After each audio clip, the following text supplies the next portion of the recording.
So, Ard-May has come to an end. So what shall I do for the jolly merry month of May? Well, how about another theme month that begins with A, and this time it'll be anime. I've delved into anime a few times before, but maybe it's time I do a whole event of it. For the next week there'll be 5 new videos based on anime, 2 of movies, 2 of shows, and 1 special video at the end. I will state for the record that while I have a lot of experience with anime, I'm by no means an expert. I'm coming from this from the viewpoint of a very casual weeb. So bear that in mind as we delve into anime.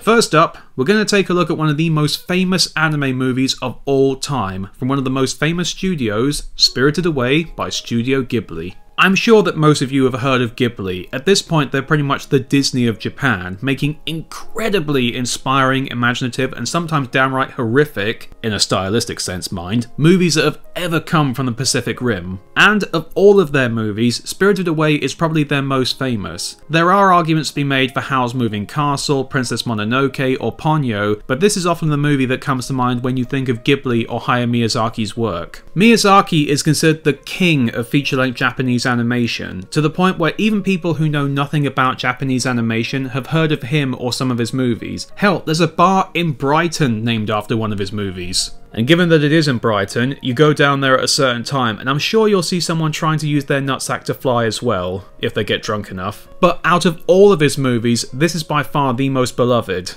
And it doesn't surprise me why. It's a movie that just about everyone could love, including me. So, the plot. A young girl named Chihiro and her family move to a new home, but on the journey they take a detour and end up in what they think is an abandoned theme park. The parents eat some food and through a spell are turned into pigs, and Chihiro finds out that she's actually in some fantasy world that contains a bathhouse for yokai and spirits to replenish themselves, and she's stuck there. Chihiro naturally just wants to save her parents and go home, but a local boy who helps save her tells her that all she can really do is get a job there and stay safe, as humans are not normally allowed, and thus takes a job from the head of the bathhouse, Yubaba, and tries her best to make do with the situation. One observation I have that I'm surprised no one else has made, to my knowledge, is that the story is clearly inspired by Alice in Wonderland. I mean, think about it. A little girl ventures into a hidden passageway which leads to a bizarre fantasy world, meets a bunch of crazy characters, gets in trouble with the local authority figure, is followed around by a figure who seems occasionally friendly or occasionally harmful, and eventually escapes without much harm done to her in the end.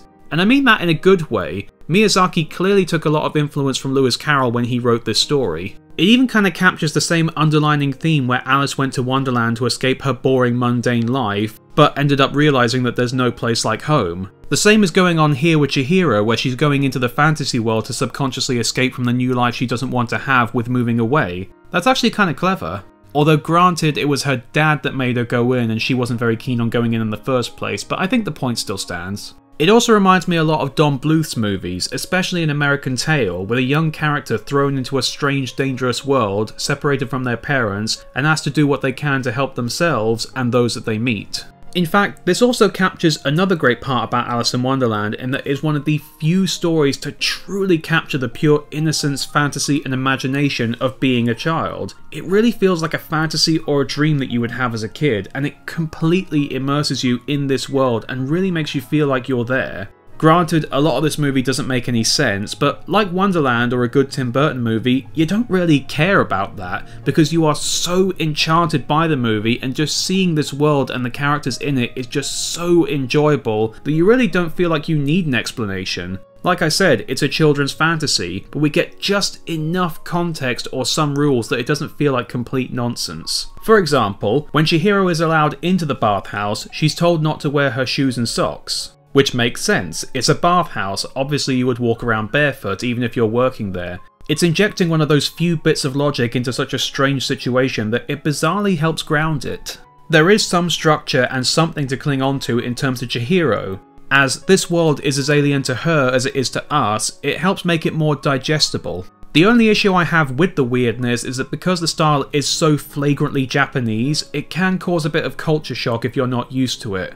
But another aspect that helps that is just how gorgeous this movie looks. The animation is unbelievable, hands down some of the best I've ever seen. Miyazaki's style has always had its own feel but still feels distinctly Japanese, but it's also completely unique. Most anime uses very angular designs, very bold lines, slightly jagged motifs, and animation that tends to stop and stand still for long periods. But here, the stuff that's primarily cell animation is always moving, always staying fluid, which is incredibly rare in Japanese animation, but it looks very natural and smooth. Even when looking at the things that are so bizarre and surreal, the way that they move is so true to life and natural, it's almost unreal, but it feels incredible. And the amount of detail in the movie is just such a treat for the eyes, and you just keep noticing new things in it that you never saw before each time you watch it. Freezing just about any frame in this movie is like some sort of insane visual puzzle where you just look for as many little details as you can. It reminds me a lot of something you would see in a Colin Thompson book. The characters are great too. Chihiro is a role which is a little bit of a blank slate, but she still has a lot of personality through her body language, her attitude, and her facial expressions, which are great. I will admit that her voice in the dub is a tad annoying sometimes. Her dub actress is Davina Chase, who was also the voice of Lilo in the original Lilo and Stitch. Only her voice work did work there because her character was a bit bratty and the design did fit her voice perfectly. Here, I feel her voice needed to sound just a little bit more mature. Not so much that she sounded like an adult, but just enough to where it matched her design, since she looks a lot older than Lilo is supposed to be. I'm not going! It gives me the creeps!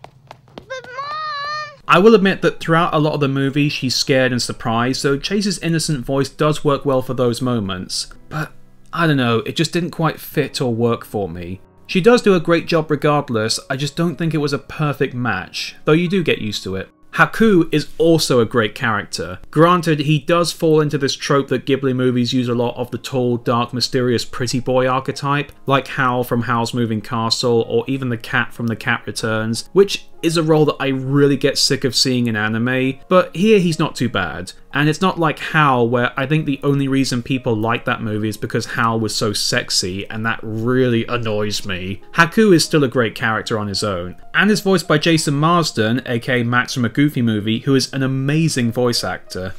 In the name of the wind and water within thee, unbind her. You did very well. Listen carefully to what I tell you to do. You can't stay here, they'll find you. And of course, Yubaba, or Baba Yaga as I like to call her, is a great Red Queen or Wicked Witch of the West style character and is a ton of fun. I was wondering if you could give me a job. I don't want to hear such a stupid request. Why in the world do you think I should give you a job? Also, a lot of people like to point out that Totoro made a cameo in Toy Story 3. Anybody else think that Big Baby was inspired by, well, Big Baby? And despite how weird this movie is and how it is a tad fast-paced and loud at times, it's very calming and relaxing. Fitting given that it's set in a bathhouse. But there are plenty of moments where there's no music or just very, very light music, and it's very zen and reflective. The train scene is probably the most famous of these, but the one that I really like is where No Face offers Chihiro the tiles in the bathroom. Something about it is just so... I don't even know how to describe it in one word. It just feels like when you see it, nothing else exists but that moment. It's just wonderful. And that's a word that I can extend to this whole movie. It's just wonderful. And it certainly was a massive success. In fact, for 19 years it held the record of being the highest grossing movie in Japan until it was overtaken by the Demon Slayer movie in 2020. I wonder if when that happened, Miyazaki felt the same way when James Cameron felt when Endgame overtook Avatar. And he's secretly working on a sequel to Spirited Away, which no one will see. This is one of those movies that you can watch again and again and keep noticing new things in it. The first time I watched it, I didn't realise that the river spirit being all clogged up with sludge and rubbish was meant to be a commentary on pollution, but that's really clever. I can certainly understand why some people wouldn't like this movie. It can just be too weird and nonsensical to some people, but it's not a surprise to me why so many people love this movie, myself included, and it's a movie that will stay with me forever. But next time, I'll be looking over another movie that has stayed with me for a long time, but isn't quite on this movie's level. But it is a huge mainstay of Japanese culture in its own way.